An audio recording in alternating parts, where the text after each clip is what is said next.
ಸಿದ್ದರಾಮಯ್ಯ ವರುಣ ಕ್ಷೇತ್ರ ಫೈನಲ್ ಮಾಡಿದ್ದಾರೆ. ಅದಕ್ಕೆ ಹೈಕಮಾಂಡ್ ಮುದ್ರೆ ಬೀಳೋದೊಂದೇ ಬಾಕಿ. ಆದರೂ ಕಳೆದ ಬಾರಿಯಂತೆ ಈ ಬಾರಿಯೂ 2 ಕ್ಷೇತ್ರಗಳಲ್ಲಿ ನಿಲ್ಲೋ ಸಾಧ್ಯತೆಗಳೂ ಇವೆ. ಲಿಸ್ಟ್ ಹೊರಬಂದ ಮೇಲಷ್ಟೇ ಎಲ್ಲ ಸಸ್ಪೆನ್ಸ್ಗೂ ಸ್ಪಷ್ಟತೆ ಸಿಗಲಿದೆ.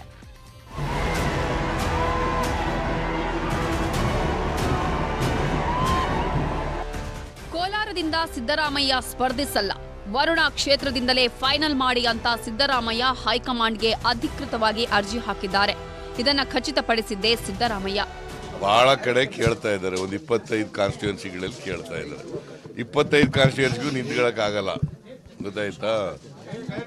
ನಾನು ಈಗ ವರ್ಣದಲ್ಲಿ ನಿಲ್ಲಬೇಕು ಅಂತ ಒಂದು ಅಭಿಪ್ರಾಯ ಇದೆ ಮನೆಯಲ್ಲಿ. ಅದರಿಂದ ನಾನು ವರ್ಣ ಕ್ಲಿಯರ್ ಮಾಡಿ ನೋಡೋಣ ಅಂತ ಹೇಳಿದ್ದೀನಿ, ಗೊತ್ತಾಯ್ತಾ?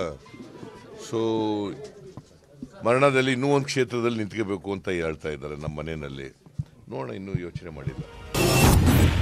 ಬಾದಾಮಿಯಲ್ಲೂ ಸಿದ್ದರಾಮಯ್ಯ ರೌಂಡ್ಸ್. ವರುಣದಿಂದ ಫೈನಲ್ ಆದ್ರೂ ಕೊನೆ ಎಲೆಕ್ಷನ್ ಬೇರೆ. ಹಾಗಾಗಿ ಬಾದಾಮಿಯಿಂದಲೂ ಸ್ಪರ್ಧೆಗೆ ಅವಕಾಶ ಕೊಡಿ ಅಂತ ಸಿದ್ದರಾಮಯ್ಯ ಅರ್ಜಿ ಹಾಕ್ತೀನಿ ಅಂತ ಸಮಾಧಾನ ಪಡಿಸ್ತಾನೆ ವಿದಾಯದ ಭಾಷಣನೂ ಮಾಡಿದ್ರು. ಚಾಮುಂಡೇಶ್ವರಿ ಕ್ಷೇತ್ರದ ಜನ ಕೈ ಬಿಟ್ಟರು ಕೂಡ ನೀವು ಆಶೀರ್ವಾದ ಮಾಡಿದ್ರಿ. ಅದಕ್ಕಾಗಿ ಬಾದಾಮಿ ಕ್ಷೇತ್ರದ ಜನರಿಗೆ ಕೋಟಿ ಕೋಟಿ ನಮಸ್ಕಾರಗಳನ್ನು ಹೇಳಿದ್ರು ಕೂಡ ನಿಮ್ಮನ್ನ ಯಾವತ್ತೂ ಕೂಡ ಮರೀಲಿಕ್ಕೆ ಸಾಧ್ಯ ಇಲ್ಲ ಜೀವನದಲ್ಲಿ. ನಿಮ್ಮ ಋಣ ನಾನು ಎಷ್ಟೇ ಕೆಲಸ ಮಾಡಿಕೊಟ್ರು ಕೂಡ ತೀರಿಸಲಿಕ್ಕೆ ಸಾಧ್ಯ ಇಲ್ಲ.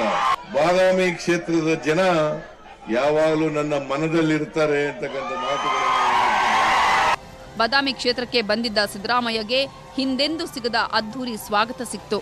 ಡೊಳ್ಳು ಕುಣಿತ, ಗೊಂಬೆಗಳ ನರ್ತನ, ಜನಪದ ಕಲಾ ತಂಡಗಳ ಮೆರಗು, ರಸ್ತೆಯುದ್ದಕ್ಕೂ ಮತ್ತೊಮ್ಮೆ ಸಿದ್ದರಾಮಯ್ಯ ಘೋಷಣೆ ಮೊಳಗಿತು. ಅದ್ಧೂರಿ ಸ್ವಾಗತ, ಭರ್ಜರಿ ಸನ್ಮಾನ ಸ್ವೀಕರಿಸಿದ ಸಿದ್ದರಾಮಯ್ಯ 500 ಕೋಟಿ ವೆಚ್ಚದ ವಿವಿಧ ಅಭಿವೃದ್ಧಿ ಕಾಮಗಾರಿಗಳಿಗೆ ಚಾಲನೆ, ಭೂಮಿ ಪೂಜೆಯನ್ನು ಮಾಡಿದ್ರು. ಕೊನೆಗೆ ವಿದಾಯ ಹೇಳುವ ಭಾಷಣನೂ ಮಾಡಿದ್ರು. ನೀವೆಲ್ಲ ನನಗೆ ಕ್ಯಾಂಡಿಡೇಟ್ ಆಗಬೇಕು ಅಂತ ಹೇಳ್ತಾ ಇದ್ದೀರಿ. ಹೈಕಮಾಂಡ್ನವರು ಬಾದಾಮಿಲಿ ನಿಲ್ಲಿ ಅಂದ್ರೆ ನಿಂತ್ಕೊತೀನಿ, ಇಲ್ಲ ಅಂದ್ರೆ ಇಲ್ಲ. ಯಾರೇ ಅಭ್ಯರ್ಥಿ ಆದ್ರೂ ಕೂಡ ನಾನೇ ಈ ಕ್ಷೇತ್ರದ ಅಭ್ಯರ್ಥಿ ಅಂತ ತಿಳ್ಕೋಬೇಕಾಗ್ತದೆ. ಬಾದಾಮಿಯಿಂದ ಸ್ಪರ್ಧಿಸಿ ಎಂಬ ಆಗ್ರಹ ಅಭಿಮಾನಿಗಳದ್ದಾಗಿತ್ತು. ಓರ್ವ ಅಭಿಮಾನಿಯಂತೂ ಸಿದ್ದು ಎದುರೇ ಕೈಯಲ್ಲಿ ಬ್ಲೇಡ್ ಹಿಡಿದು ನೀವಿಲ್ಲಿ ಸ್ಪರ್ಧೆ ಮಾಡದಿದ್ರೆ ಪ್ರಾಣ ಕಳ್ಕೋತೀನಿ ಅಂದ. ಇನ್ನೊಬ್ಬ ಅಭಿಮಾನಿ, ನೀವು ಬಾದಾಮಿಗೆ ಬರದಿದ್ರೆ ನನ್ನ ಸಾವಿಗೆ ನೀವೇ ಕಾರಣ ಅಂತ ರಕ್ತದಿಂದ ಪತ್ರ ಬರೆದು ಸಿದ್ದರಾಮಯ್ಯಗೆ ಕೊಟ್ಟ. ಬಾದಾಮಿಯಲ್ಲೂ ಗೆಲ್ಲಲ್ಲ, ಕೋಲಾರದಲ್ಲೂ ನಿಂತ್ರು ಗೆಲ್ಲಲ್ಲ ಅಂತಾನೆ ಸಿದ್ದರಾಮಯ್ಯಗೆ ವಿಜಯೇಂದ್ರ ಟಾಂಗ್ ಕೊಟ್ರು. ಸಿದ್ದರಾಮಯ್ಯನವರು ಹಿರಿಯ ನಾಯಕರಿದ್ದಾರೆ. ನಾನು ಹೇಳ್ತಕ್ಕಂಥದ್ದು ಏನಂತಾರೆ, ಇವತ್ತು ಅವ್ರನ್ನೇ ಕೆಡ್ಡ ತೋಡಿರ್ತಕ್ಕಂಥ ಸಂದರ್ಭ ನಿರ್ಮಾಣ ಆಗಿದೆ. ಕಾಂಗ್ರೆಸ್ ಪಕ್ಷದ ಮುಖಂಡರೇ ಅವರನ್ನು ಚುನಾವಣೆಯಲ್ಲಿ ಸೋಲಿಸಬೇಕು ಅಂತೇಳಿ ಮಾಸ್ಟರ್ ಪ್ಲಾನ್ ಮಾಡಿರ್ತಕ್ಕಂಥದ್ದು. ಹಾಗಾಗಿ ಅವ್ರು ಎಲ್ಲಿ ಚುನಾವಣೆ ನಿಲ್ತಾರೆ, ಎಲ್ಲಿ ನಿಲ್ಲಬೇಕು ಅದು ಅವ್ರಿಗೆ ಬಿಟ್ಟಿರ್ತಕ್ಕಂಥದ್ದು.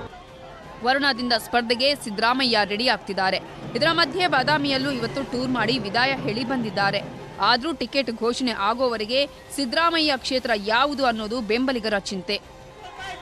Bureau report, news 18.